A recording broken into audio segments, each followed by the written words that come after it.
Hi, everybody. This is a special episode, which, unlike most soft, powerful story programs, is particularly of the moment. I was born and raised in the Twin Cities in Minnesota. It's my hometown. What is happening there right now is as chilling as it is unprecedented.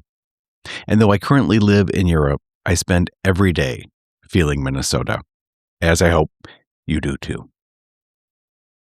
This is very personal.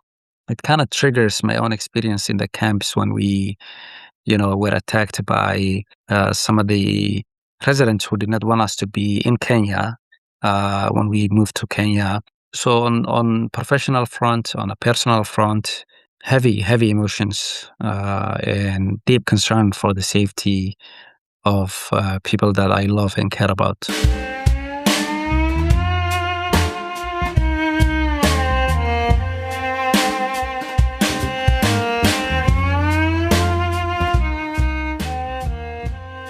Hamse Warfa's remarkable life has taken him from war-torn Somalia to currently torn Minnesota. A small list of his stops between these two locations include refugee camps in Kenya, Harvard, the Minnesota state government, and the White House as the highest-ranking Somali-American presidential appointee. Though he did not regularly receive formal education until he entered high school in the United States, he now possesses a bachelor's degree, a master's of science, and a PhD.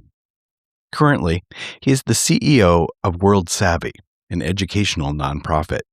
Oh, and he's also the author of 2 books and co-founder of a blockchain technology company. In short, he is remarkable. I'm Christopher Wurst, and this is Soft Power. Powerful. Soft Powerful. Powerful stories. Powerful. Soft Powerful. Stories. I was born in Mogadishu, Somalia, and I spent my first 11 years in Somalia. And then when the civil war started, my family was fortunate enough to flee safely to Kenya, where I spent about 3.5 years in various refugee camps with my family before I was sponsored through the U.S. Refugee Resettlement Program at the U.S. State Department in 1994.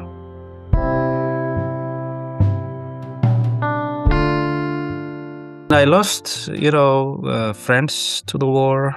They couldn't make it to the camps. So quite frankly, I don't know how I would have been different, I could have survived and been, these displaced people now who live in Mogadishu since the war started. That's one possibility. The other possibility is maybe I would not have been around, death would have been an experience that we all encounter, possibly. Our ticket to life was really being lucky enough to get out of the camps and coming to Kenya to seek refuge.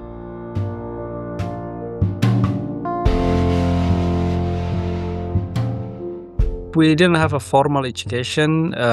Some of the international NGOs provided education in the camps, but it was kind of on and off and overcrowded camps, as you can imagine. And so some got lucky in getting in and some didn't. And so it was very sporadic, a week here, maybe then 3 months off, another week here. So I wouldn't say I had a consistent formal education until I started high school here in the U.S.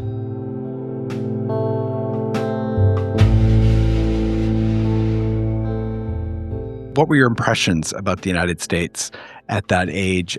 Well, on one hand, just the romantic view of U.S., even as a child, you get to go to school, and then after school, you get to earn so much money. You can make hundreds of thousands of dollars by just shoveling snow of your neighbors and this and that.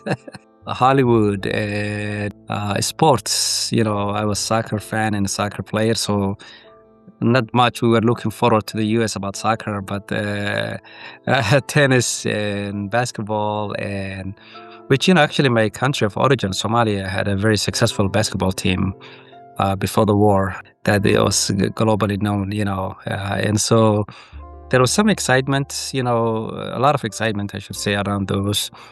There was also what we were taught or what we learned as risks being a Black person in America, and how sometimes, you might be targeted because of your race and the color of your skin and stories about that. But it wasn't fully fledged story. Like, there were brief stories of, I didn't know MLK or Malcolm X, but certainly the story of slavery, Africans who were enslaved in America. But I think the excitement, the idea of being on a plane for the first time ever, it was just almost surreal that we will have this once-in-a-lifetime opportunity to come to the U.S.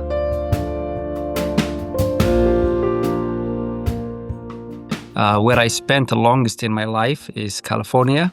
San Diego is where I grew up. And I moved here in Minnesota. I moved to Minnesota 2012 with my family. So you went from hot to perfect to horrible in terms of weather. Clearly, I'm not a smart guy moving from California to Minnesota, but there's a reason, of course, my spouse.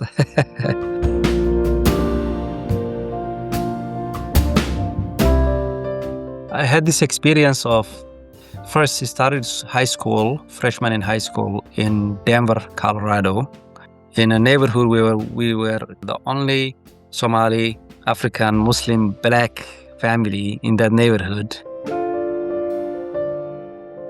And the experience was, you could see that you don't fit well. And obviously, I did not speak English, with the exception of a few bad words here and there.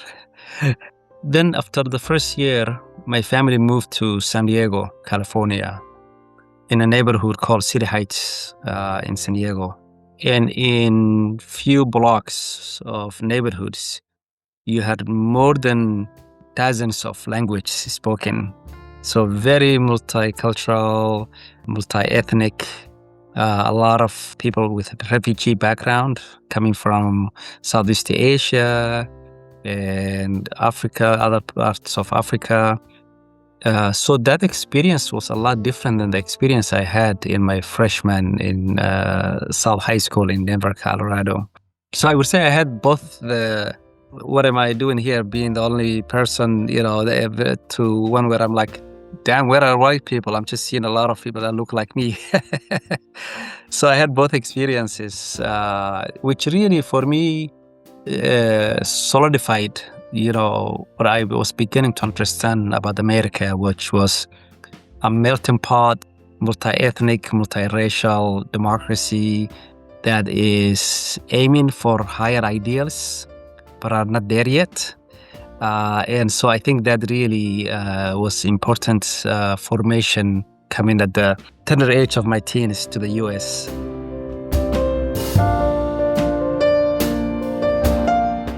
So it was really incredible experience that shaped my worldview, my perspectives about the role of U.S. in the world, and that we as Americans here get to decide how we advance the ideals that this country was founded on, which it is still striving to achieve.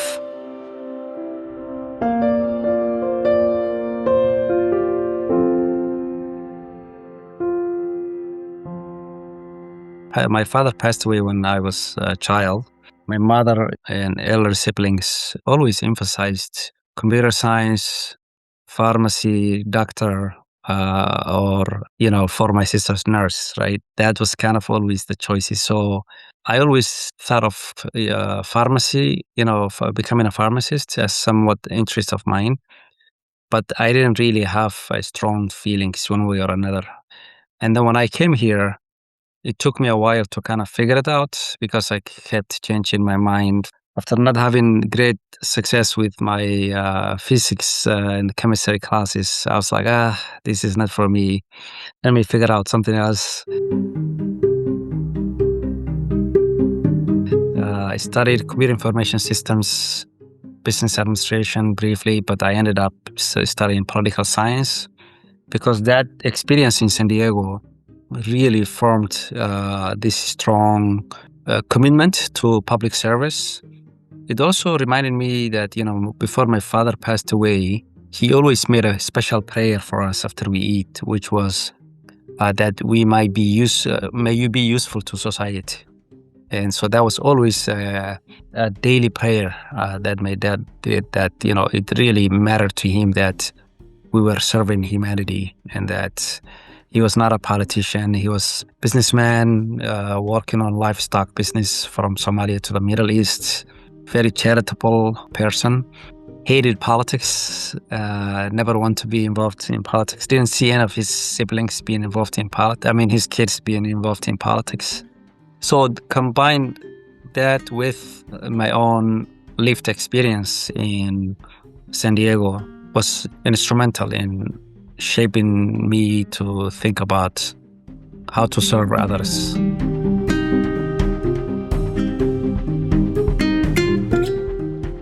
So by heart, I am a social entrepreneur, and so I believe that serving others, whether it's through formal public service, through NGO or working for government, or even if business that has that double bottom line, profit with purpose.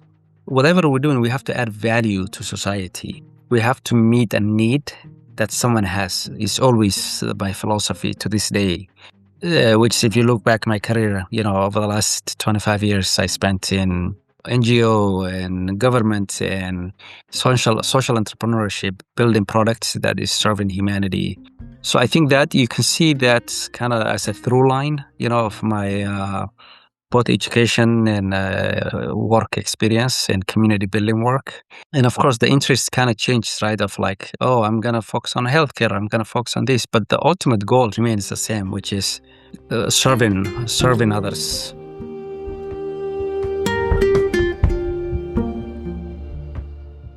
Can you think of a story, or do you remember a time early on when you were really inspired by something that you saw at the grassroots level, some kind of social entrepreneurship or some kind of service, when you saw, wow, you can really make a difference? Yeah, after 9/11 terrorist attack, the way that my communities, in the broader definition of community in San Diego, showed up for their immigrant communities and neighborhoods, especially, people with Muslim background, and African background, was so inspiring. People who never had any encounter with refugees, or immigrants prior to the anti-Muslim backlash, was huge. And the activism around against the Iraq war was also a pivotal time that inspired me, with thousands of people who thought, that this is a wrong war for us to engage, and showing up and showing courage to take these stances were really very profound. And I was a big part of that, which is, some of the highlights of my life that I found meaning, in. How did you get to Minnesota? Minnesota, as you know, has a very large East African community that came here mid-90s.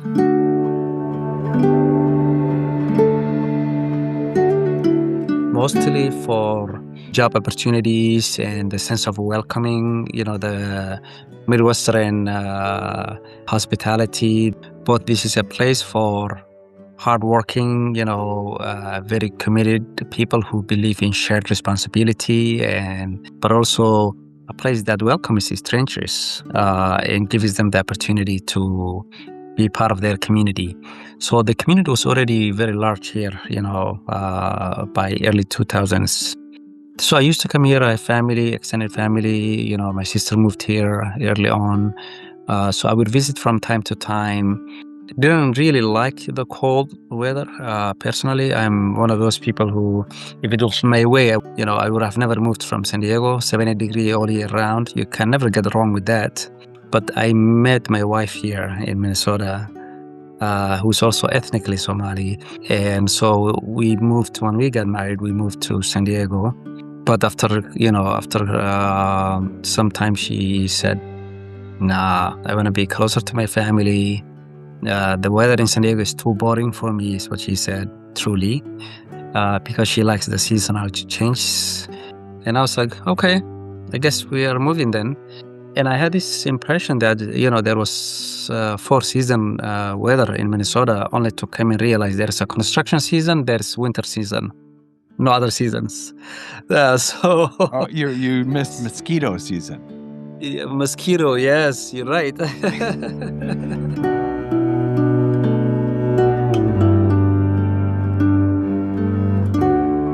I have 4 kids and they all love Minnesota. They love the snow. They love the cold weather. And I'm kind of old school East African guy who's like, if it's less than 75 degrees, it's freezing. What is it about Minnesota? Because before there was a large arrival of East Africans, there was a huge Hmong community from Southeast Asia, one of the largest, I think the second largest in the country after California. Maybe describe a little bit about what makes Minnesota stand apart. I think it's the Minnesota values. I really believe there's something uniquely exceptional about this state. This is a state that is across multiple parties and political leadership, and it's not really, we are purple states most often. Sometimes blue, sometimes not so much blue. So put the politics aside, the people. This is really, really a place where you feel you can make life opportunities happen if you take advantage and if you give and get. And this is really one of the places where the American dream can come true. If you want to raise a family, if you're looking for quality education, and I say that knowing that there's also huge educational disparities between whites and non-whites in the state. So important to acknowledge that and the work that needs to take place on that. But still, I would say this is a state where you'll find a sense of belonging. You find people are very curious about different cultures. They expect their new neighbors to also embrace this sense of shared responsibility and, playing by the rules and fairness for all. They all expect that. There's a level of expectation, high expectation. At the same time, it's a place where you also, you have folks who don't mind combining a hot dog with sambusa made by Somalis, and coming and dancing with this, what they normally might have considered weird dance that is Ethiopian or Somali, or just the various richness, of the cultures, so the cultural vitality of this state, you have the largest Liberian community outside of Liberia, second largest Hmong community, largest Somali community, one of the top largest international student population. At least a couple of years ago, I don't know what the situation has been over the last 18 months. All that is because people are finding Minnesota values as relevant, as something that is truly unique, inspirational. You give and you get.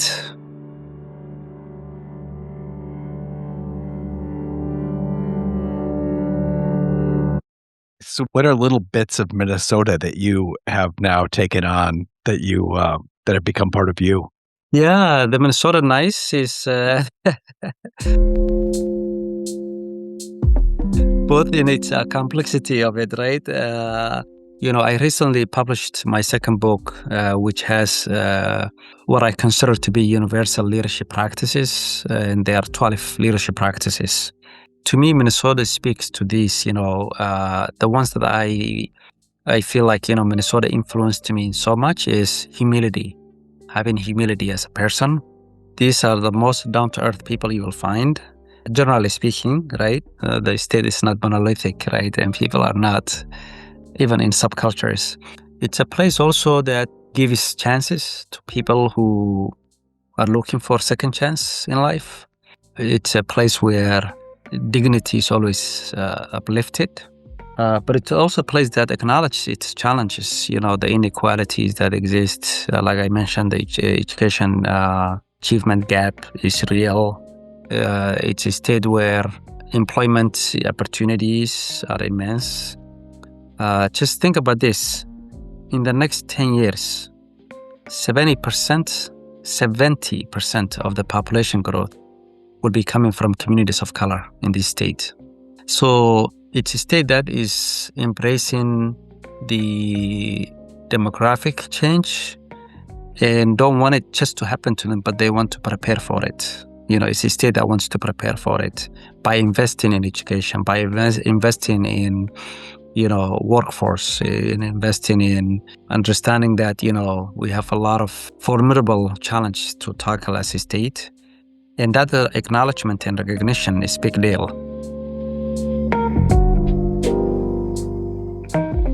And of course, you're a Prince fan.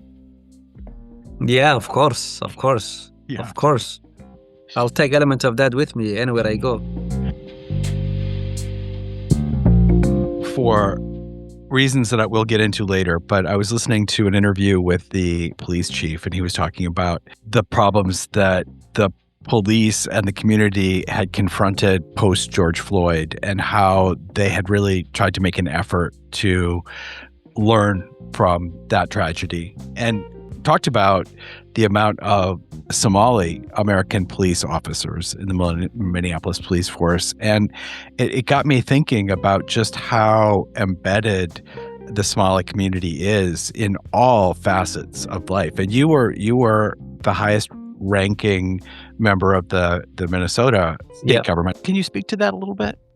This is the part where I was highlighting how the opportunities, both for contribution, but also to practice leadership and show up and give back to your communities, is something that a lot of Somalis have really played major role, whether it's in law enforcement, whether it's, in electoral politics, whether it's in the state government, the other professions, right? We have a large Somali-American Medical Association. We have attorneys, population, relatively compared to the population, we have such a large law association consisting of Somali Americans. These are really some of the stories, especially in these times, right, when, as you know, a lot of headlines, national and global headlines have been made about the group of Somalis who have been involved in fraud in the state, and how that become kind of the danger of the single story,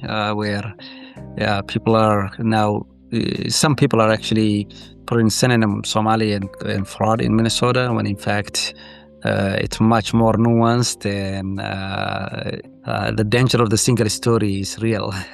So I would say Minnesota has really, this is the richness of the culture in Minnesota, is that, whether you're Hmong or Somali or white or, African American, or this is a place truly that is home for diverse populations that are trying to make it work for everybody.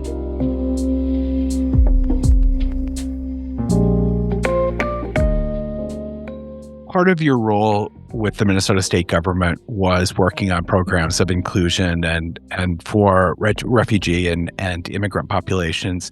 Can you talk about some of the lessons that you learned and some of the work that you did?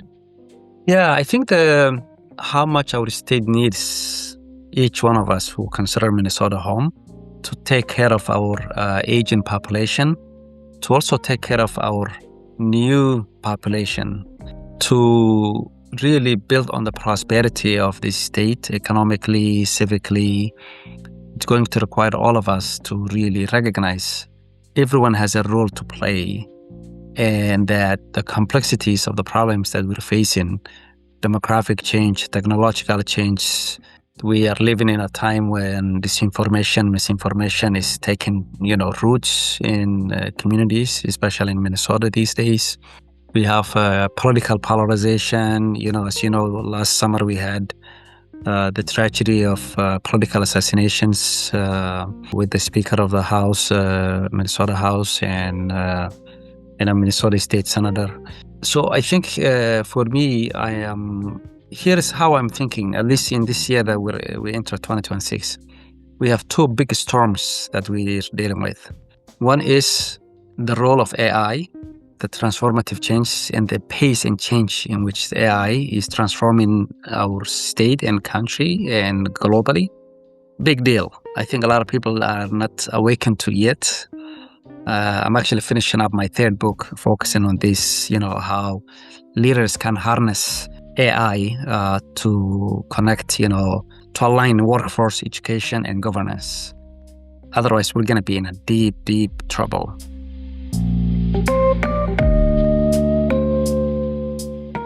So that's one. The second one is the crisis of belonging. How do we make sure that everyone feels they belong to Minnesota? And I'm not just talking about immigrants.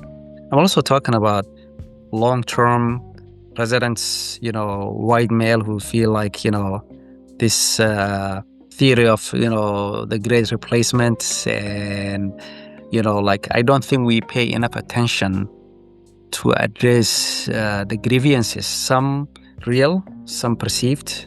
So how do we create the spaces for us? And I think it's going to come down to also education, because if we don't address those two issues, we will not be in good shape. So those are some of the key insights that's currently shaping my work. I lead an education organization called World Savvy that is preparing young people for exactly what I was just talking about, making sure that they have the critical skills, critical thinking skills, the ability to hold multiple perspectives, that they are ready for civic, community, workforce, and truly life skills. So we work in 45 states. We were in 32 countries in the past. And to address those issues, it's all going to come down to how we prepare our young people to take us, to lead us, and how do we prepare them. World Savvy is a classroom-based organization. Is that right? Correct. We partner with schools, and we provide leadership coaching for teachers, instructional coaching, for teachers, school leaders. We also lift up student voices by engaging intergenerational dialogue, problem solving in the school setting, because schools are key unit of change. As you know, they are centered to community. And so that's where we believe that we can have the greatest impact. Absolutely. I started as a teacher in Minneapolis. Oh, really? Oh, wow. I taught history at what was then called Patrick Henry High School, which is now Camden High School, I believe. Yeah. Wow. And I loved it. I miss those kids.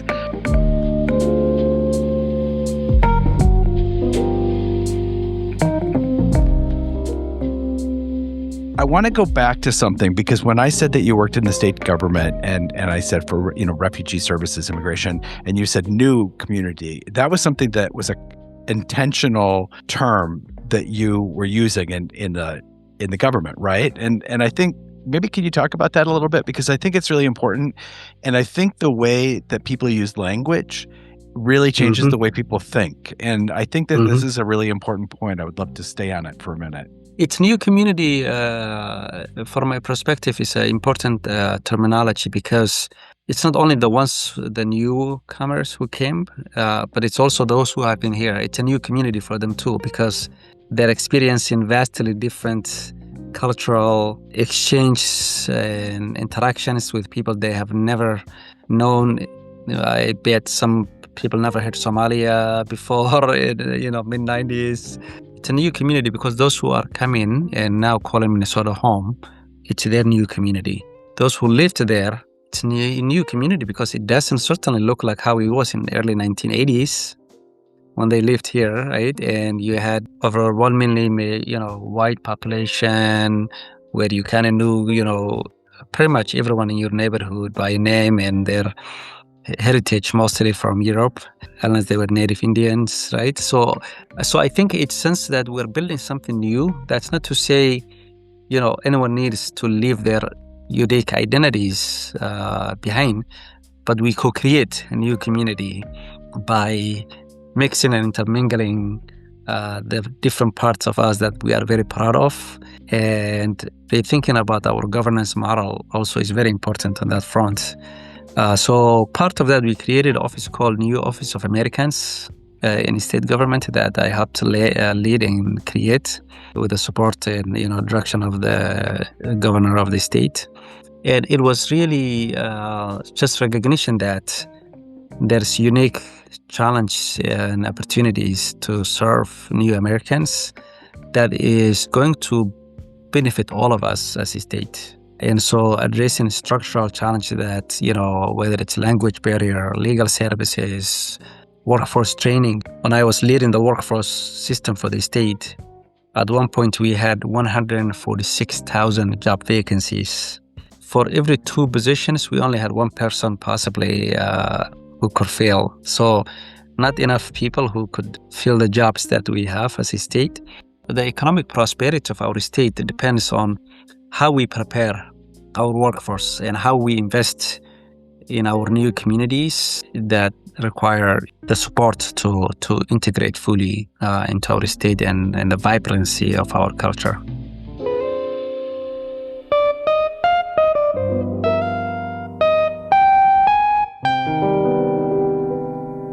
We could go on with your biography for hours. Along the way, you wrote 3 books. You invented a platform. We can talk about I would love to hear about that. But you also became the first Somali-American presidential appointee. Highest Appointee. Yeah. Not first. Yeah. How did that feel? And can you walk me through that? You became a diplomat. Yeah. I've been so much interested in diplomacy that, I'd been in peace building work since when I was 17, 18. I used to do diplomatic missions and events in San Diego, inviting the U.S. State Department. But I never saw that I would end up somehow in the U.S. State Department and to be appointed by an American president. That was certainly, if I say that was something I had in play, it would not be true. In fact, I remember conversations in my family, some who were saying, no way you would get a good high position in government because, you're a minority, you don't have the access, you don't have this, you don't have that. And all of a sudden, I found myself being invited to serve with the administration. I served the economic policy advisor to the Biden campaign and met Tony Blinken, who was a senior advisor to the campaign at the time, and Tom Friedman of the New York Times. And, so it was through those relationships that I volunteered to help my political point of view of who should be president at the time.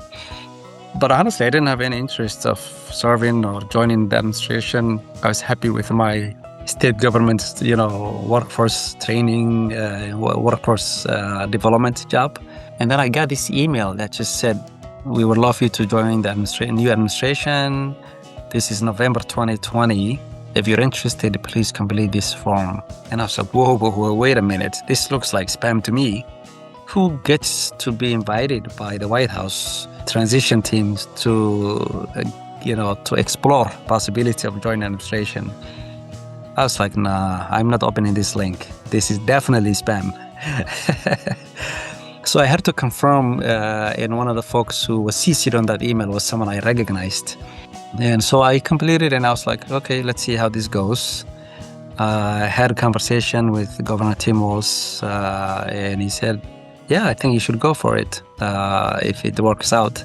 It was really one of those unexpected dream come true life opportunity where I went through the extensive background check, and from my cultural background, it's really, really hard to fulfill background check for a structure and system that was not built for someone like me. So I remember going through that process of, getting questions like, where was your grandfather was born? Who was his friend? And who? I'm like, I don't even know the dude, It was really life-altering experience in a good way. And I was also very proud to have the opportunity to serve the American people, a country, that has given me so much. It was important for me to give back and be in a non-partisan diplomacy role that was advancing democracy, human rights, and civilian security, and advancing American foreign policy interests. As you know, I was a diplomat for 21 years, and up until recently, you walked the corridors of the State Department with thousands of colleagues, but it wasn't like you had Democratic colleagues and you had Republican colleagues. You were all on the same team and you were working for the same goals. Was that your impression? Oh, absolutely, absolutely, and even through conversations, you can sense the political affiliation without that being the center of conversations, and people were totally fine because it was about serving the American people. It was about advancing the policy priorities of the administration. It was about everything was really centered around, how do we make America safer, stronger, and advance the interests of America and advance democracy around the world, regardless of your background, regardless of your political leaning, regardless of, I never had any conversation or never felt a time where, there was any political affiliation differences that had an effect, on the work. And sure, we all came with our own political leanings, right? But like you said, we were all united in one common mission, which was to serve the American people. One of the reasons that I started this podcast, and one of the things that I'm most always concerned about is people back in the United States not really having a clear idea of what goes on overseas, or having the notion that because we spend money or because we are working overseas, we're giving, but that we're not getting. If you work in the State Department, you understand implicitly that we are getting much from what we are giving. Oh, absolutely. Yeah. I think it's sometimes I consider it as a lack of exposure to the rest of the world that most, Americans are missing the context. Because, where I came from, for example, right now it's a flashpoint, right? When you look at what's happening in the Horn of Africa, our economic trade route is crucial to our economic interests in that region, our security interests. And if we didn't really have these strong partnerships in these countries, in that part of the world, our national security interests would be hammered. Our economic interests is hammered. And so I think that is global leadership is how the United States has become a global dominant and global peace setter, that in the absence of global leadership by the U.S., the average American will feel the pain. And I think that's something that most people don't relate. And I would say, I think all of those of us who have been involved maybe could have done and could do a better job closing the gap of understanding for average Americans on the role of America in the world and what we give and what we get. In addition to Hamse's remarkable success in public service, he also somehow found time to co-found BankU, a financial inclusion technology company that provides secure digital identities and transaction records to connect unbanked people and small producers to global supply chains, payments, and economic opportunity. So BankU, I am a co-founder along with two other co-founders, and the ideation started late 2014-15. We legally incorporated in 2016 as a for-profit, for-purpose blockchain technology company. The purpose was really, for me, it was shaped by my own lived experience of the lack of access to the global economy. Because life is a collection of events and activities, we have billions, over a billion population who do not have access to the global economy. Yet they daily transact with the global economy. The coffee that I'm just drinking came from somewhere, whether it's Congo or somewhere. A woman farmer had a role in my coffee that I'm just paying, $8 or $10 from Starbucks. But she's not recognized in that supply chain. So blockchain provides immutable data. So in other words, the data is safe and secure. And the person from that woman farmer up to the person, me, who are now drinking the coffee, can be part of the traceability of that, So in my case, what I was most interested is, as a refugee in the camps, we didn't have a digital record. You just had a paper record.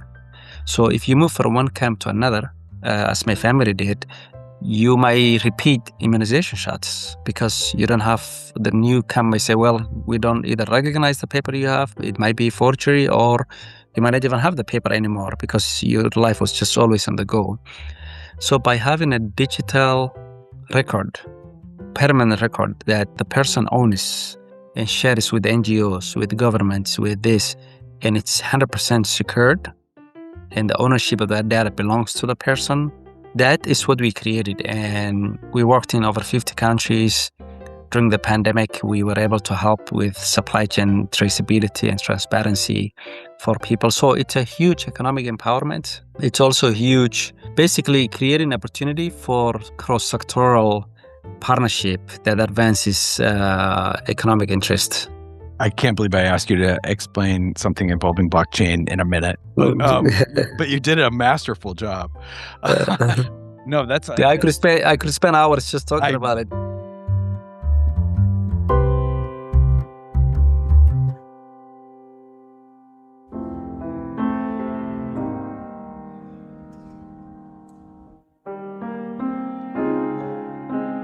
A lot has happened in Minnesota. And I wonder, as a member of the Somali community, but also as a proud Minnesotan, if you could describe what's going on. Yeah, I will just say, to be very direct, we are not in good place as a state. We are in a situation that is very volatile. We have a situation where you have over 3,000 ICE agents in the state, especially in the Twin Cities, where that's almost double the size of our police in Minneapolis and St. Paul departments. And you have a situation where American citizens, people who are lawfully here, are being detained, are being arrested, and are being, in some cases attacked. You have situation where you have what looks like a federal government and a state government clash, where if you were listening to the governor, where he expressed he feels like this is the first time that the federal government started war in one of its states. And of course, you saw some of the probably posts from the president saying that, ICE agents are not able to conduct their work, and so I may even deploy the Insurrection Act, and bring American troops to Minnesota. We lost a protester who was peacefully protesting and tragically was killed by ICE agent. We have another situation where ICE agent shot and injured someone who they were aiming to detain. And so the emotions are high. Where I come, in terms of my work, I am deeply, deeply concerned about the impact this is having on young people.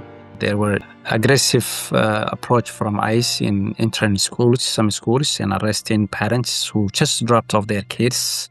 Some lawful residents of Minnesota who haven't committed crime, who are not undocumented. So we are extremely, extremely in a very volatile situation. And I'm deeply concerned about the safety and security of a lot of people here, including family members, relatives, friends, colleagues, whose lives are at risk at this moment. So I ask that people, pray for us and that the situation gets de-escalated, and that we come back to the rule of law and make sure that everybody's abiding by the rule of law, including the federal government and ICE agents who clearly are violating a lot of rights from my own observation at the moment.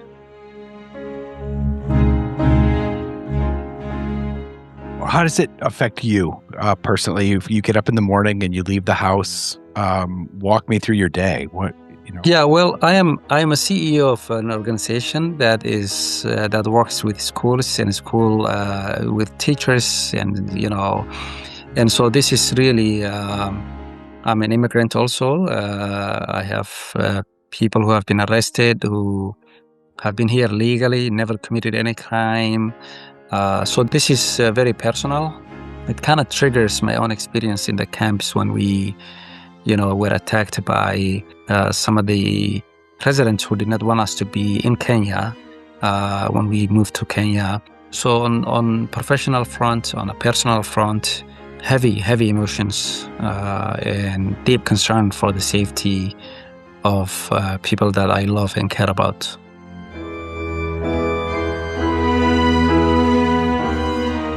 I think people are caring one another and are showing up, and there are so many ways people can contribute and be part of it, whether it's mutual aid support, for people who are cannot get out of their houses and need food, people who are peacefully protesting and need to be taken care of, whether it's people who are writing to their congressional members. People care one another, and I think that's really showing up. The Minnesota generosity and care of one another is really showing up in this moment.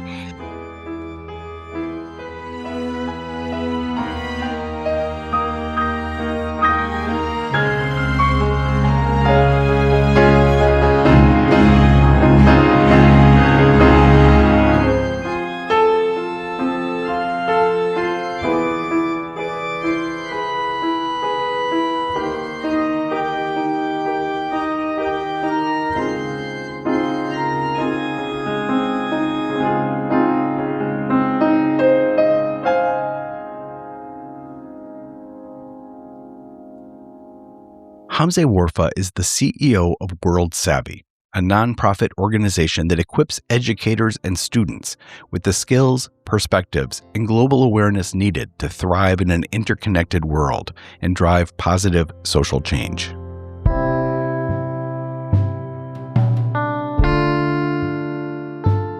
In 2022, he became the first Somali-American presidential appointee in United States history. As a senior advisor in the U.S. State Department's Office of the Undersecretary for Civilian Security, Democracy, and Human Rights. Prior to that, he was the highest-ranking African immigrant official in the Minnesota state government, appointed by Governor Tim Walz as the Deputy Commissioner for Workforce Development. In 2016, he co-founded BankU, a blockchain-powered software company. He is also the founder of Teo Consulting Group. Hamse was born in Mogadishu, Somalia. After the outbreak of civil war there, he and his family fled to Kenya, where they lived in a series of refugee camps. He has a BA from San Diego State University, a master's from Springfield College, and a PhD from Hamline University. He also studied at Harvard. He is the author of 2 books, America, Here I Come, A Somali Refugee's Quest for Hope, and The Transformational Leader, 12 Practices for Driving Lasting Change. A 3rd book is forthcoming. To find out more, go to hamsewarfa.com or the show notes at softpowerfulstories.org. Thanks so much for listening. If you'd like what you hear, please follow Soft Powerful Stories wherever you get your podcasts, or check us out at softpowerfulstories.org. My name is Christopher Wurst. I'm the host and producer of Soft Powerful Stories. Until next time.